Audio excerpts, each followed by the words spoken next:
Dua anak umur 7 dan 14 tahun tewas akibat dianiaya ibu kandungnya.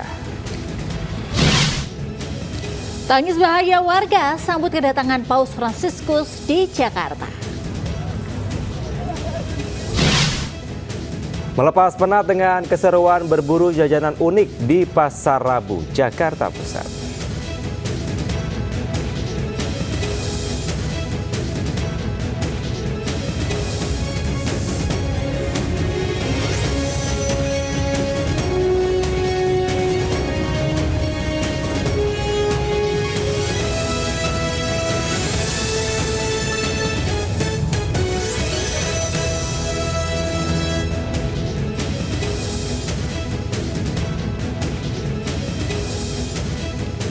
Assalamualaikum warahmatullahi wabarakatuh. Selamat pagi pemirsa. Halo Angel, selamat pagi. Selamat pagi Kevin, selamat pagi pemirsa. Luar biasa hari ini semangat ya? Semangat selalu untuk mengawali hari ini. Kamu gimana hari ini, sehat? Sehat luar biasa, apalagi mengawali informasi hari ini banyak informasi-informasi menarik dari peristiwa dan juga ada momen penting ya, di mana ada Paus Fransiskus yang baru saja hadir datang di Indonesia kemarin dan juga informasi-informasi lainnya. Iya, pemirsa, bersama saya Kevin Pakan dan saya Angelika Deavagam. Inilah Lintas Sayus Pagi selengkapnya.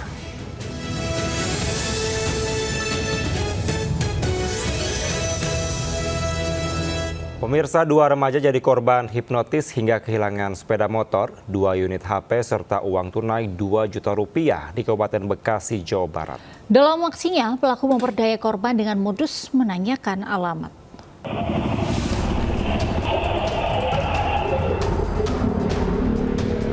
Dua remaja yang tengah berboncengan tiba-tiba dihentikan dua pria di Jalan Raya Sukalaksana, Kampung Bakung Poncol, Desa Karangreja, Kecamatan Pabayuran, Kabupaten Bekasi. Kedua pelaku kemudian mengajak kedua korban mengobrol di halaman rumah warga dengan modus menanyakan sebuah alamat. Tak berselang lama pelaku yang sudah menghipnotis korban langsung membawa kabur 1 unit sepeda motor, 2 unit handphone, serta uang tunai 2 juta rupiah. Aksi hipnotis ini pun terekam CCTV hingga viral.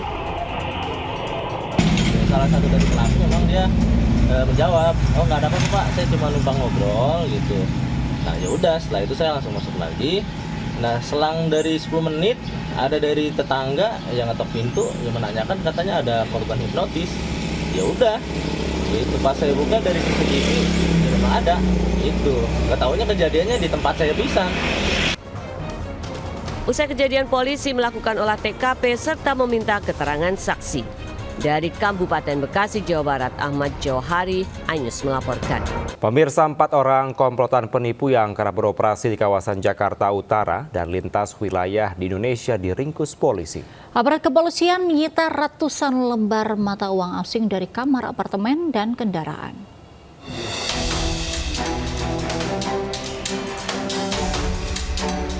Aparat Reskrim Polsek Kelapa Gading menggerebek sebuah kamar di apartemen di kawasan Senen, Jakarta Pusat. Dari lokasi, polisi meringkus 4 pelaku penipuan, diantaranya berinisial A sebagai supir, AS berpura-pura sebagai pegawai bank, SA sebagai penukar uang, dan RS yang mengaku sebagai orang asing. Dari hasil penggeledahan, polisi turut menyita barang bukti ratusan lembar uang mata asing, tas, perlengkapan penipuan, 1 unit motor, serta 1 unit mobil yang digunakan saat aksi. Diketahui keempat pelaku kerap beroperasi di kawasan Jakarta Utara dan lintas wilayah Indonesia dengan menyasar lansia yang datang menuju sebuah bank. Modusnya yakni mengiming-imingi korbannya dengan menukarkan uang rupiah menjadi uang asing dengan nilai jual 2 kali lipat. Tindak pidana dilakukan secara berkelompok yang dilakukan lintas kota dan sifatnya mobile. Jadi modusnya adalah menyasar lansia yang mengalami mungkin melemah secara fisik, kemudian tidak ada pendampingnya untuk melakukan transaksi perbankan. Selanjutnya, keempat pelaku dijerat dengan pasal 378 KUHP dan pasal berlapis lainnya dengan ancaman lebih dari 5 tahun kurungan penjara. Dari Jakarta, Sofyan Firdaus melaporkan. Diduga menyerempet sepeda motor dan berusaha kabur, 1 unit mobil diamuk massa di kawasan Makassar, Jakarta Timur. Pengemudi dan penumpang sempat ketakutan dalam mobil hingga diselamatkan petugas.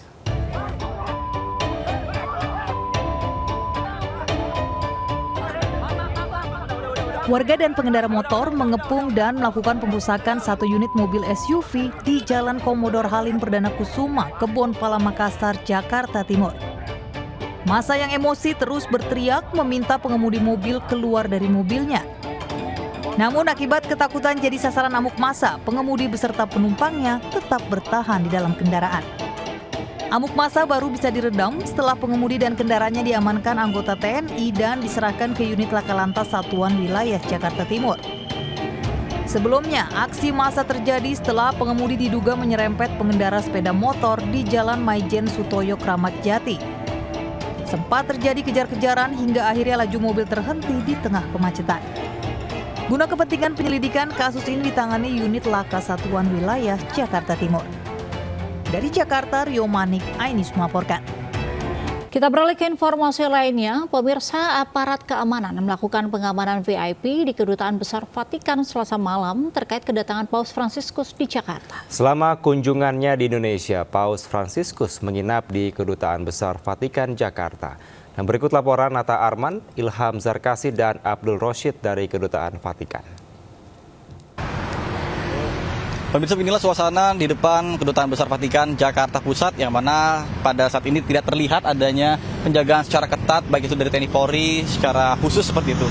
Kemudian namun untuk pengamanan secara VIP tetap dilakukan oleh Pas Pampres. Kemudian juga tadi sempat melihat waktu sekitar sore hari adanya pasukan Pas Pampres yang berjaga di dalam Kedutaan Besar, mengingat Paus Fransiskus menginap di kedutaan karena dirinya tidak menginap di hotel, dan ketika tiba di Indonesia pada pukul 11.30 waktu Indonesia Barat, tepatnya pada tanggal 3 September 2024, langsung menuju ke Kedutaan Besar Vatikan. Kemudian dapat kami sampaikan juga ada pun agenda yang akan dilaksanakan selama di Indonesia.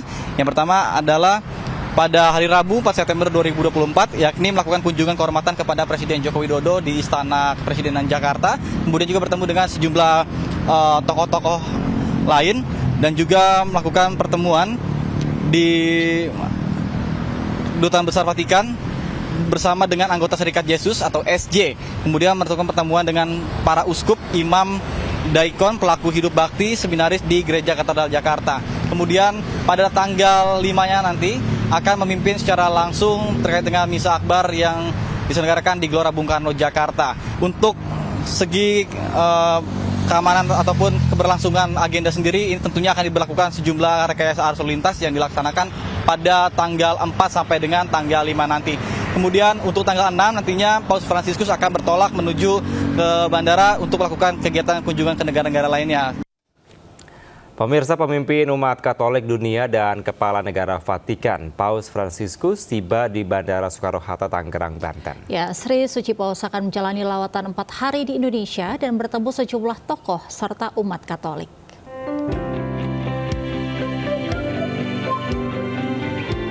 Pemimpin umat Katolik Paus Fransiskus tiba di Bandara Soekarno-Hatta dengan menggunakan pesawat komersial dari Roma, Italia.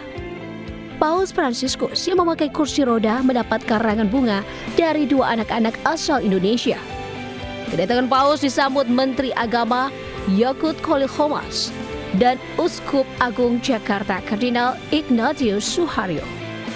Setelah itu, Paus Fransiskus langsung menaiki mobil berjenis Innova. Menariknya, Paus Fransiskus terlihat duduk di kursi depan dalam mobil sambil melambaikan tangan. Paus kemudian menuju Kedutaan Besar Negara Vatikan di Jalan Merdeka untuk bermalam. Rencananya, rangkaian kunjungan Paus Fransiskus akan dimulai hari Rabu dengan bertemu Presiden Joko Widodo pada pagi hari dan dilanjutkan dengan pertemuan dengan tokoh dan rohaniawan Katolik.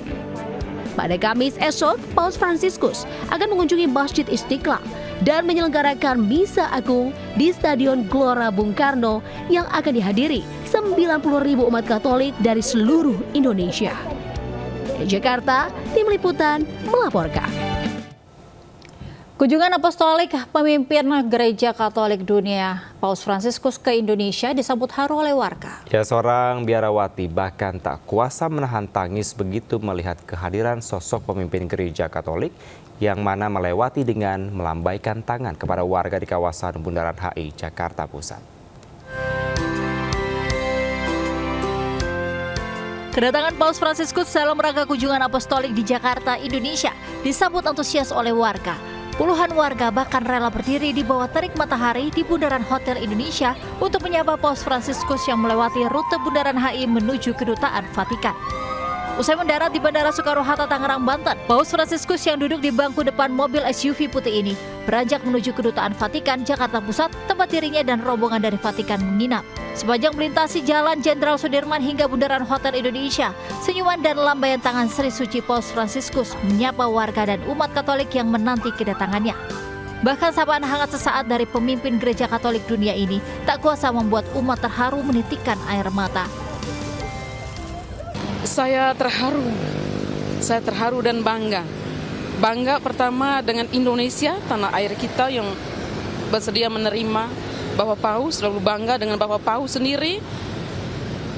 Maksudnya beliau sudah tua tapi punya hati yang besar, hati yang ikhlas datang mengunjungi Indonesia. Kunjungan apostolik Paus Fransiskus di Indonesia dimulai tanggal 3 hingga 6 September 2024.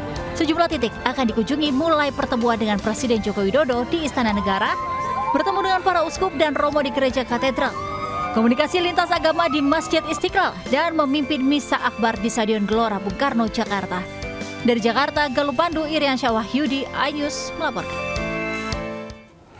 Pemirsa, kehadiran pemimpin umat Katolik dunia Paus Fransiskus menjadi momen yang membahagiakan bagi para pemeluk agama Katolik di Indonesia. Ya, momen kehadiran Paus Fransiskus membawa asa bagi kedamaian umat antar agama di Indonesia.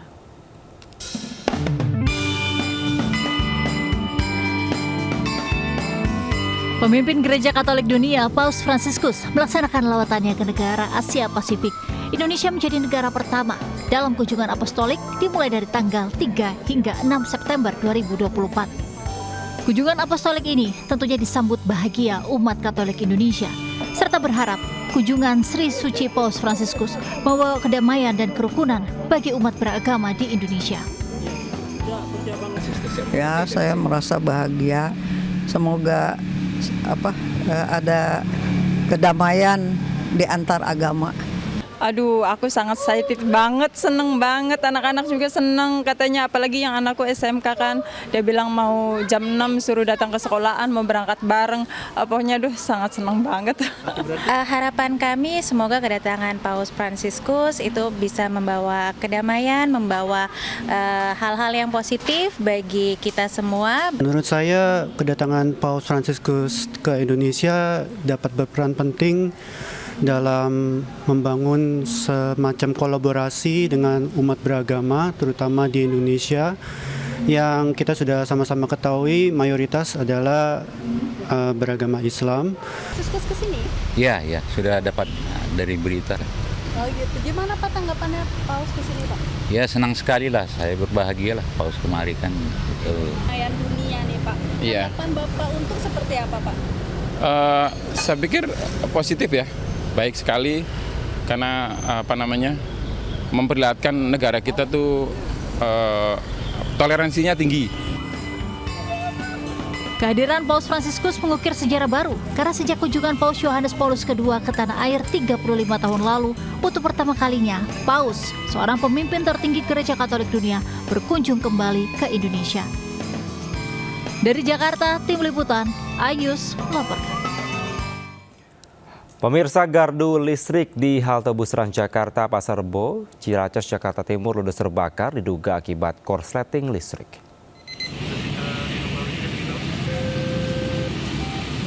Petugas mengerahkan 4 unit mobil damkar serta 20 personil untuk memadamkan api yang melalap gardu halte bus Transjakarta, Jalan TB Simatupang, Ciracas, Jakarta Timur. Akibat kebakaran, api menghanguskan 2 gardu listrik. Diduga api berasal dari adanya korsleting listrik. Beruntung api tidak merambat ke halte bus Transjakarta. Selain itu juga belum ada aktivitas penumpang maupun warga di sekitar. Api baru bisa dipadamkan petugas setelah melalap selama setengah jam.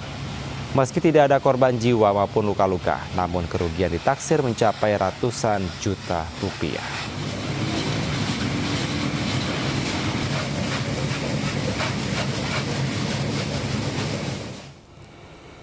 Pemirsa, kebakaran hutan dan lahan di kawasan Taman Nasional Bromo Tengger Semeru di Lumajang, Jawa Timur kembali terjadi. Diperkirakan 10 hektar lebih area lahan yang terbakar. Lokasi yang berada di bukit membuat petugas sulit menjangkau titik kebakaran.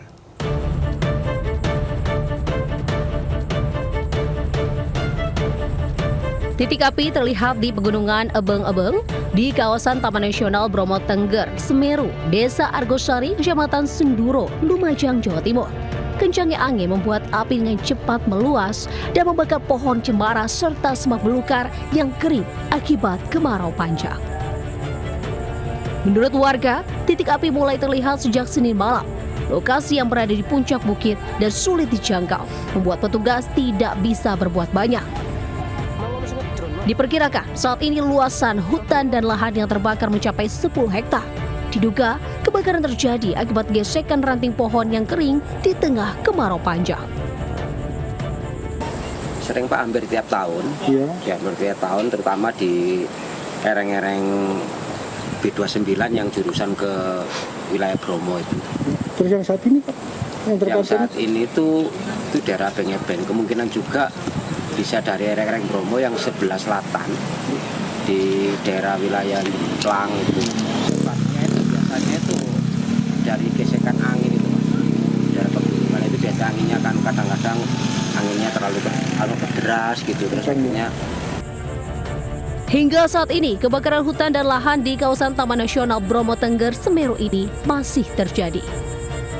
Dari Lumajang, Jawa Timur, Yaya Nugroho, Ainus melaporkan. Pemirsa, kekeringan dirasakan warga Pedukuhan Ngroto, Kelurahan Purwosari, Kapanewon, Girimulyo, Kabupaten Kulon Progo, Yogyakarta sejak 3 bulan terakhir. Ya, warga harus berburu sumber air sejauh 1 km di tengah hutan demi mendapatkan air bersih guna keperluan sehari-hari.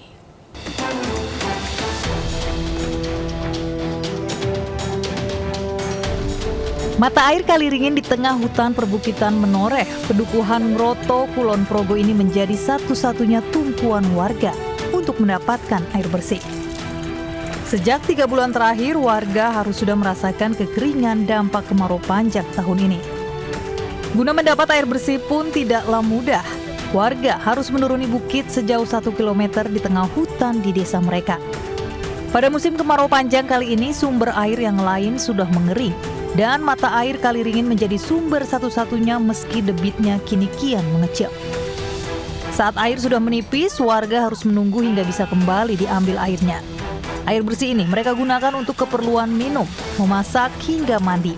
Sementara untuk mencuci baju, warga memilih melakukannya di sumber air agar lebih ringan. Sementara bantuan air bersih yang diharapkan hingga kini tak kunjung datang. Ya susah Pak.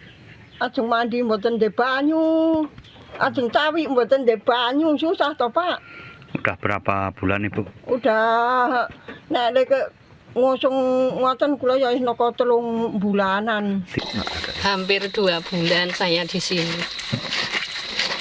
Terus untuk kebutuhan air biasanya? Ngambil dari sini buat minum. Itu buat setiap mandi. pagi? Iya, setiap pagi ngambil. Hanya mengandalkan ini? Iya, kalau kemarau. Ini sempat habis juga Ibu? Habis. Selain di desa Purwosari, dampak kekeringan juga terjadi di 8 dari 12 kecamatan di Kulon Progo. BPBD Kabupaten Kulon Progo sendiri sudah mengusulkan status tanggap darurat kekeringan ke Pemkab Kulon Progo, mengingat dampaknya sudah dirasakan masyarakat. Dari Kabupaten Kulon Progo, Yogyakarta, Budi Utomo, Ainus melaporkan. Pemirsa, ratusan anak-anak SDN Gunung 01 Pagi Kebayoran Baru, Jakarta Selatan antusias mendapatkan makanan bergizi gratis untuk pertama kalinya dari Pemprov Jakarta. Para siswa mendapatkan menu nasi goreng, ayam suwir, telur goreng, mentimun, dan juga buah jeruk.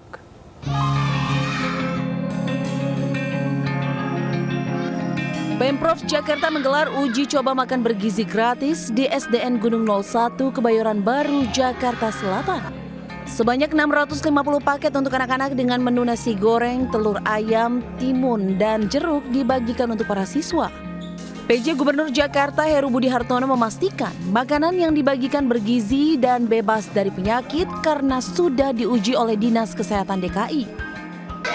nasi goreng, telur, dan jeruk, dan mentimun.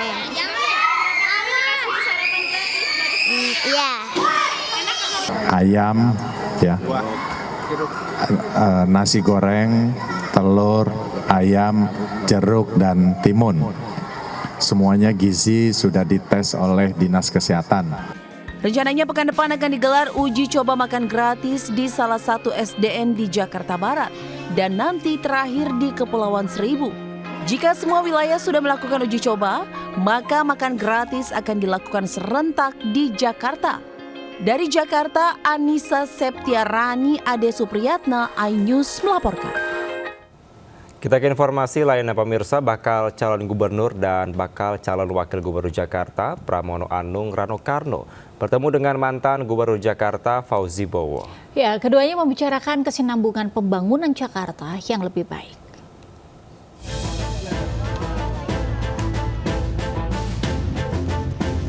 Pasangan calon gubernur Jakarta Pramono Anung Rano Karno bertemu dengan mantan gubernur DKI Jakarta Fauzi Bowo di Museum MH Tamrin, Jakarta Pusat, Selasa.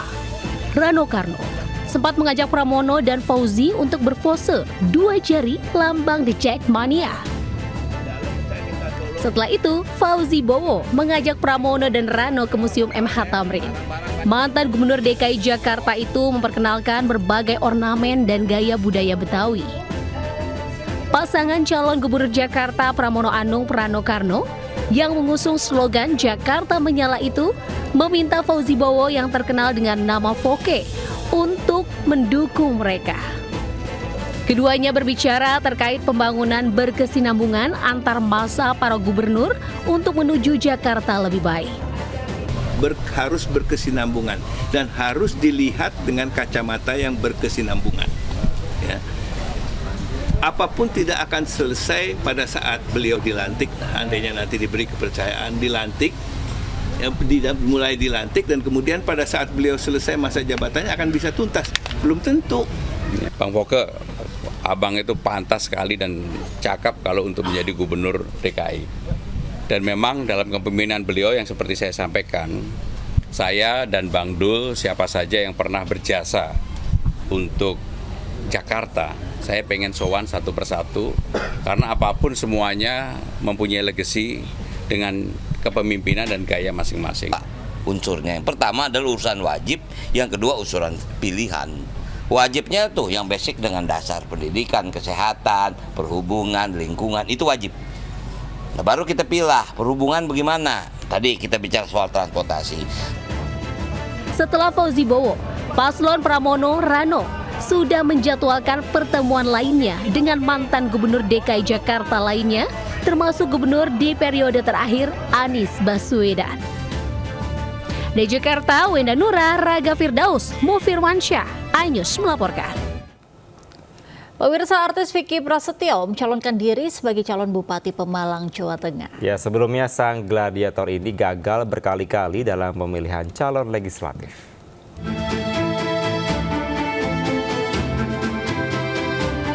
Nama Vicky Prasetyo tentunya tidak asing di telinga masyarakat Indonesia. Artis kontroversial ini mencalonkan diri di Pilkada Pemalang. Diusung PKB, Vicky Prasetyo mendaftar sebagai calon Bupati Pemalang bersama Kepala Desa Dukuh Ringin, Muhammad Suwendi sebagai calon Wakil Bupati. Pria kelahiran Jakarta 18 April 1984 ini mengawali karirnya sebagai public figure pada 2013. Sosoknya langsung menyita perhatian karena memiliki cara berbicara unik dengan menggunakan perumpamaan. Bahkan saat ditanya apa strateginya maju dalam Pilbub, Vicky yang dijuluki sang gladiator menilai kecerdasan ikan bukan dari kemampuannya memanjat pohon kelapa. Apapun itu, mau warna hijau, warna merah, warna kuning, warna biru, ingat, pelangi itu indah karena banyak warna, bukan satu warna. Vicky memastikan Pemalang bisa berkembang pesat jika mampu menjalin komunikasi yang kuat dengan pemerintah pusat dan para pengusaha luar. Ia mengklaim memiliki misi dan cita-cita besar untuk membangun Pemalang.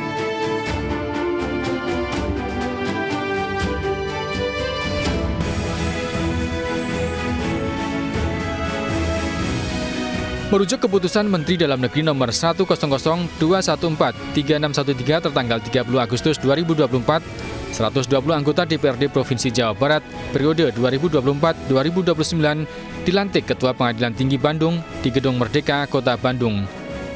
Salah satu anggota dewan yang dilantik terdapat adik artis Raffi Ahmad, Nisa Ahmad, dari Dapil Jabar II, fraksi Partai Amanat Nasional. Nisa pun mengaku senang dengan tugas barunya di dunia politik dan berharap bisa mengemban amanah dari masyarakat. Dalam pemilihan legislatif lalu, Nisa Ahmad memperoleh 50.422 suara dan diperkirakan tidak lolos jadi legislator. Namun merujuk pada aturan, Nisa dilantik setelah nama Torikoh yang juga Ketua DPD PAN Kabupaten Bandung dengan selisih perolehan suara 8.000 lebih banyak mengundurkan diri.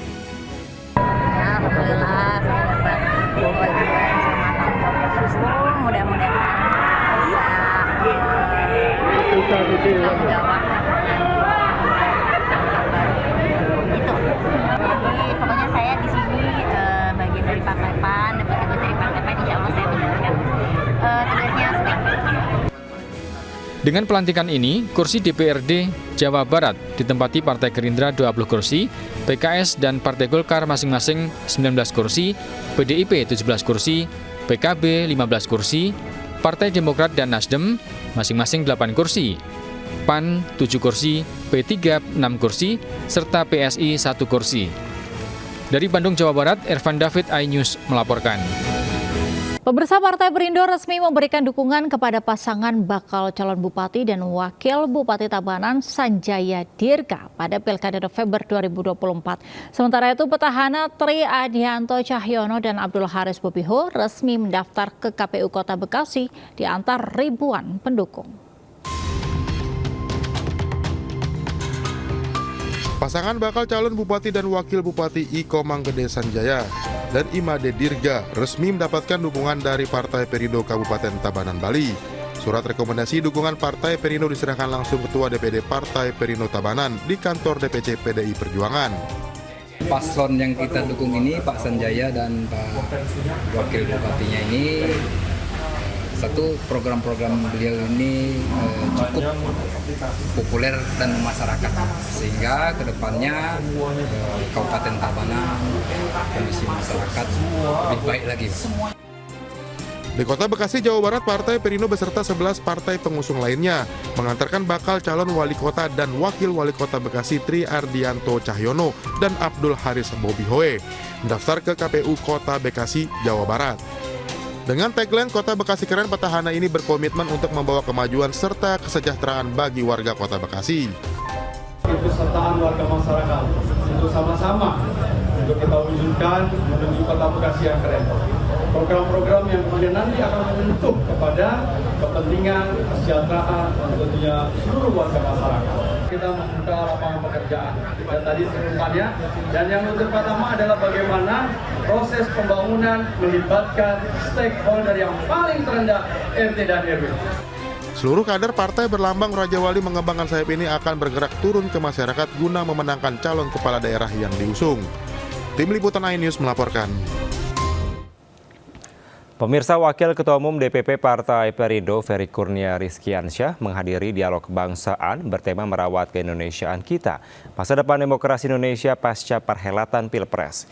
Berbagai isu dalam pemilihan umum maupun pemilihan kepala daerah menjadi agenda pembahasan pada dialog kebangsaan yang digelar di Kota Bandung, Jawa Barat.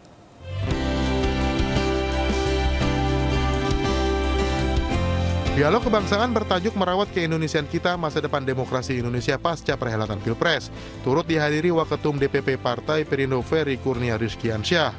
Digelar di Kota Bandung, dialog ini mengangkat sejumlah isu terkait perhelatan Pilpres dan pelaksanaan Pilkada pada November mendatang. Dalam dialog kebangsaan ini terungkap bahwa proses demokrasi dan politik di tanah air masih memiliki harapan positif dengan hadirnya nilai kritis masyarakat secara luas. Harapan cerah ke depan bahwa apapun yang diputuskan oleh oleh rejim atau kuasa apapun yang tidak sesuai dengan kehendak rakyat, itu kemungkinan rakyat akan bergerak. Bahwa proses demokrasi di kita berjalan dengan baik, walaupun tentunya ada hal-hal yang memang perlu kita kritisi bersama, misalnya dalam konteks regulasi, misalnya dalam konteks proses pembangunan politik yang ada dalam konteks pemilu itu sendiri, ataupun memang hal-hal yang memang terkait dengan aktivitas-aktivitas moral hazard atau politik. Pasca Pilkada 2024 mendatang, calon kepala daerah dengan ketokohan dan elektabilitas serta sejalan dengan visi misi partai akan mendapat dukungan penuh dari Partai Perindo. Dari Kota Bandung, Jawa Barat, Sandi Agung, iNews melaporkan. Kita beralih ke masih lainnya nih Kevin dan juga pemirsa. Ada yang menarik di Jakarta Pusat yang kita ketahui ya. Ini serba ada gitu ya, tapi tidak melupakan tradisi tradisional yang seperti halnya pasar malam yang selalu punya tempat khusus di hati. Ya, seperti pasar malam ini juga ada di Pasar Baru, pemirsa, Jakarta Pusat, berlokasi di area padat penduduk yang tidak pernah sepi oleh pembeli.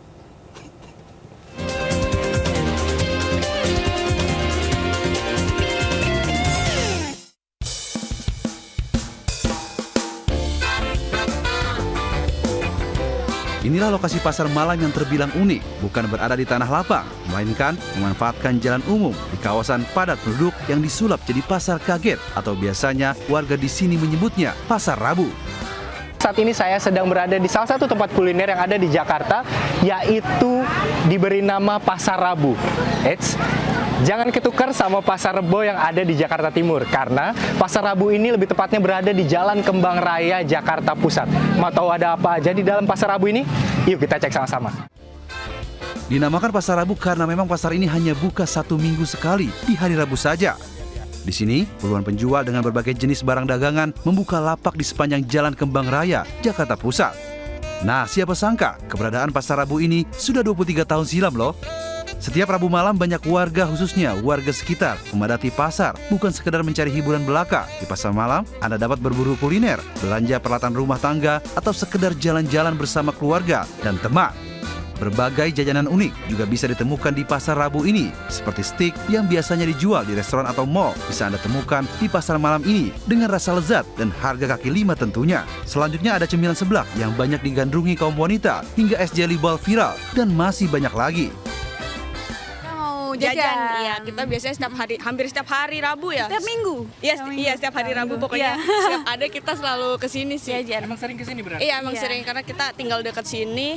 Terus kalau malam kan suka bingung makan apa gitu. Ceker. Iya, ceker. Seblak. Biasa nganterin adik buat main aja sih. Sama jajan. Jajan-jajan gitu. Emang sering kesini atau? Beberapa sering sih kesini, beberapa kali ya. Warga memilih Pasar Rabu sebagai tujuan untuk berbelanja ataupun memburu jajanan karena selain banyak pilihan, harga yang ditawarkan juga relatif murah dengan kualitas yang tidak murahan.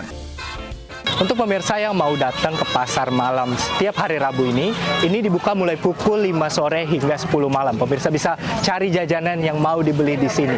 Untuk pemirsa yang mau ajak keluarga maupun teman, Pasar Rabu bisa jadi pilihan. Dari Jakarta, Hamzah Hasibuan, Irian Syah Wahyudi, iNews melaporkan.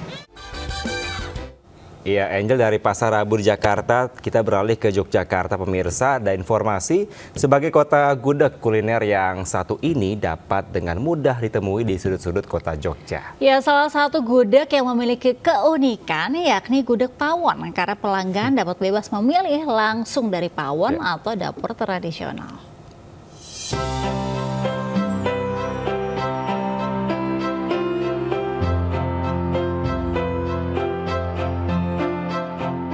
Berkunjung ke Yogyakarta tak lengkap rasanya jika tak mencoba kuliner khas Yogyakarta, yakni gudeg.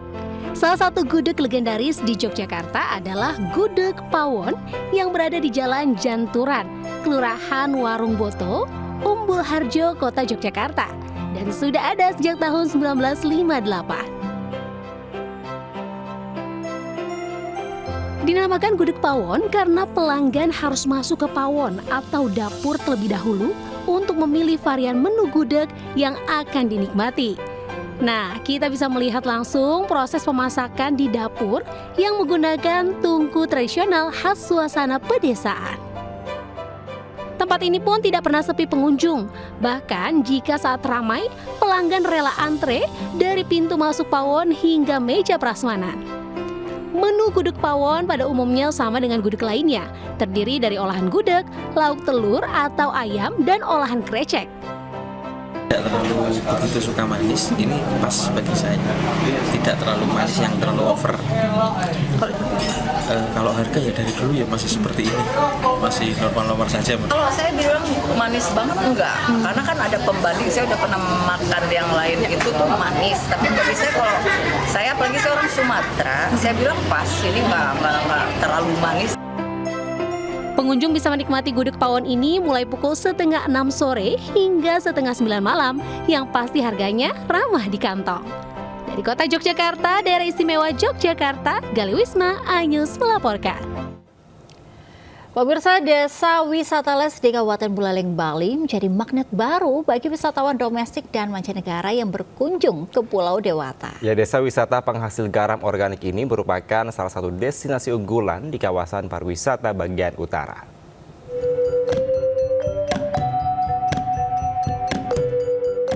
Destinasi wisata Les di Kabupaten Buleleng, Bali menjadi salah satu destinasi wajib yang harus dikunjungi saat berwisata di kawasan Bali bagian utara. Desa wisata ini menawarkan berbagai pesona alamnya yang indah, serta kekayaan wisata bahari dengan keindahan terumbu karang yang sangat memanjakan para wisatawan saat berlibur. Tak heran dengan segudang potensi wisata yang dimiliki, Desa Wisata Les masuk sebagai salah satu dari 50 besar desa wisata terbaik dalam ajang Anugerah Desa Wisata Indonesia tahun 2024. Jika, dan ini saya garis bawahi, jika segera diputuskan oleh pemerintahan selanjutnya akan membangun bandara di Bali Utara, bagian timur sini, ini Desa Les yang akan menjadi zona pertama. Berarti ini harus disiapkan betul SDM-nya agar tidak terjadi pengalaman yang kita sekarang harus perbaiki di Bali Selatan. Untuk mengembangkan kawasan wisata di Bali bagian utara, Menparekraf dalam workshop Kata Kreatif akan mendukung upaya pengajuan Kabupaten Buleleng sebagai UNESCO Creative Cities Network. Hal ini juga mendorong para pelaku ekonomi kreatif untuk terus berinovasi dan berkarya, serta membangun jejaring dalam upaya meningkatkan ekonomi masyarakat dan menciptakan lapangan kerja. Sementara itu, dalam workshop Kata Kreatif di Kabupaten Bangli, Sandiaga Uno menjelaskan kegiatan ini diselenggarakan sebagai salah satu wujud komitmen serta konsistensi Kemenparekraf dalam upaya memahami kebutuhan pelaku ekonomi kreatif, sekaligus memberikan dukungan dan fasilitas agar para pelaku usaha terus berkembang. Dari Kabupaten Buleleng dan Bangli, Bali, Dewa Partika, iNews melaporkan. Pemirsa, seorang dokter di Rumah Sakit Umum Perngadi Medan tak kuasa menahan emosi setelah seorang pasien yang dirawatnya meninggal dunia karena ketiadaan obat di rumah sakit tersebut. Ya, Wali Kota Medan, pemirsa, Bobi Nasution berjanji akan melakukan pemeriksaan.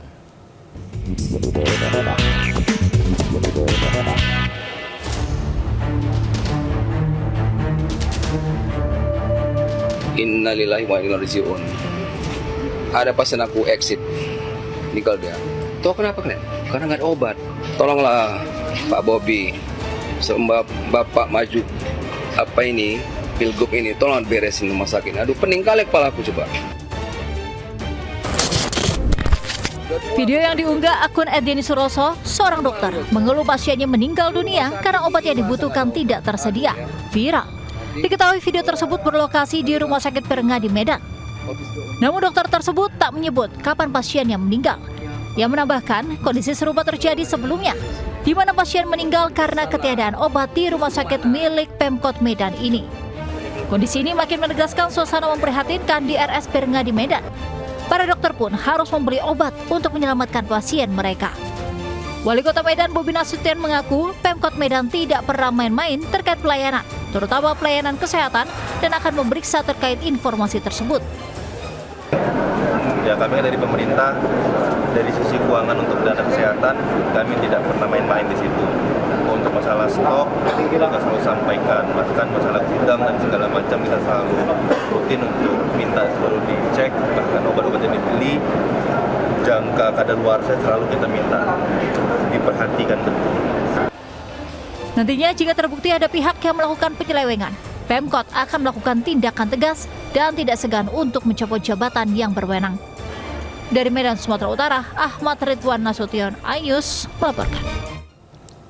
Pemirsa, sejumlah peristiwa menarik kami rangkum untuk Anda. Di antaranya diduga depresi seorang ibu di Kota Kediri, Jawa Timur tega menganiaya 2 anaknya hingga tewas. Dan berikut rangkaian di peristiwa di sekitar kita.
Pemirsa, peristiwa tadi sekaligus menutup Lintas News pagi hari ini. Berbagai informasi kriminal dapat Anda saksikan sesaat lagi dalam jurnal Lintas News pagi bersama rekan Anita Dewi. Saya Angelika Deavakam. Dan saya Kevin Pakan, pamit undur diri. Selamat pagi, selamat beraktivitas.